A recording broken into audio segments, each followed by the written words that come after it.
Vojna. Ľudia o nej dnes rozprávajú s ľahkosťou, ako keby to bola zábavka na víkend. Ako keby to bola ďalšia téma na TikTok debatku, kde každý expert, čo ledva dokončil školu, zrazu vie, kto má napadnúť koho a prečo. Ale pravda je taká, že 90% ľudí, ktorí dnes kričia vojna je riešenie, by sa posrali už len z toho, čo počuť na fronte za 3 sekundy. Ľudia netušia, čo je vojna. Vojna nie je film. Nie je to Call of Duty. Nie je to heroický príbeh. Vojna je mäso, krv, smrad, popol, skrútené tela a ticho, ktoré ti roztrhne dušu. A čo robia politici? Tlačia ľudí do boja. Hrajú sa na generálov, pričom jediné, čo v živote obrátili, je papier na stole. Kričia, že treba bojovať, treba sa obetovať, treba zomrieť za vlasť. A vieš, kto zomrie? Nie oni. Nie ich deti. Nie ich rodiny. Zomrú tí, čo nič neurobili.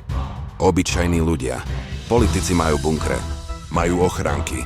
Majú úteky pripravené roky dopredu. Keď začne horieť svet, oni sa prepadnú pod zem ako potkany a vylezú až vtedy, keď bude po všetkom. A ľudia budú chýbať. Navždy. A vieš, čo je na tom najhoršie? Vojna nie je omyl. Vojna je plán. Porozprávajú ti o slobode, o obrane, o česti. Ale skutočná rovnica je jednoduchá. Vo svete, kde kričia, že je nás veľa, je vojna najrýchlejší spôsob, ako znížiť počet ľudí bez výčitiek.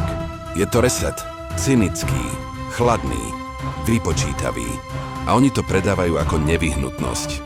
Ľudia sa dnes hádajú, kto má pravdu, kto je agresor, kto je obeť. Ale ani si nevšimnú, že v tejto hre sú len figurky. Vojna nie je boj dobrých proti zlým. Vojna je boj mocných medzi sebou. A najhoršie dopadnú tí, čo s tým nemali nič spoločné. A každý, kto túži po vojne, ju v živote nezažil. Lebo ten, kto ju raz videl, už nikdy nechce počuť ani výstrel z diaľky. Vojna nie je riešenie. Vojna je dôkaz toho, že ľudstvo nezvládlo byť ľuďmi.